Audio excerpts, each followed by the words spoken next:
नमस्कार, आपण पाहत आहात सह्याद्री न्यूज, आवाज महाराष्ट्राचा। कुपवाड दुहेरी हत्याकांडाची उपमुख्यमंत्री शिंदेंकडून तातडीनं दखल। कुपवाड येथील दुहेरी हत्याकांडाची तातडीनं दखल घेत महाराष्ट्राचे उपमुख्यमंत्री एकनाथ शिंदे यांनी कठोर कारवाईच्या सूचना दिल्या आहेत। आरोपीला कायद्यानुसार फाशीची शिक्षा मिळावी आणि खटला जलद गती न्यायालयात चालवावा अशी मागणी सांगली जिल्हा शिवसेनेच्या वतीनं करण्यात आली आहे। कुपवाड येथील हल्ल्यात मनीषा मोहन केसरकर यांचा मृत्यू झाला, तर गंभीर जखमी झालेले त्यांचे पती मोहन केसरकर यांचाही उपचारादरम्यान मृत्यू झाला। त्यांच्या 2 मुलींचे शिक्षण आणि भवितव्याची जबाबदारी शासनाने घ्यावी अशी मागणी करण्यात आली। निवेदनाची दखल घेत उपमुख्यमंत्री शिंदे यांनी सांगलीच्या पोलीस अधीक्षकांना दूरध्वनी करून तातडीनं कठोर कारवाई करण्याच्या सूचना दिल्या।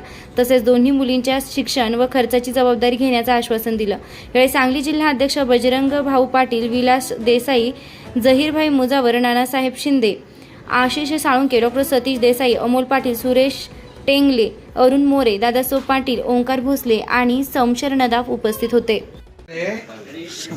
डबल मर्डर झाली पाहिजे कारवाई।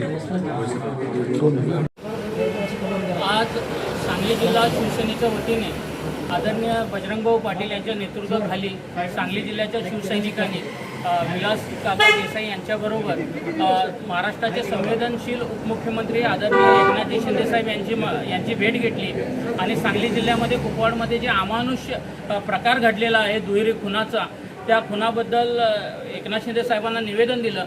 साहेबांनी लगेच आमच्या मागणीची दखल घेऊन जोशी साहेब SP साहेबांना फोन लावला आणि त्या मुलांच्या पुढील त्यांचे जे अनाथ मुलं झालेले आहेत त्याचे शिक्षणाचं आणि त्यांचं खर्च आपण करू असं आश्वासन दिलं आणि लगेच त्या गुन्हेगाराला फाशी होण्यासाठी शासन सर्वतोपरी प्रयत्न करेल असं केलं आणि शिवसेनेने जी यात संवेदना दाखवली त्याबद्दल एकनाथ शिंदे साहेबांनी सर्व शिवसैनिकांचे आभार मानले।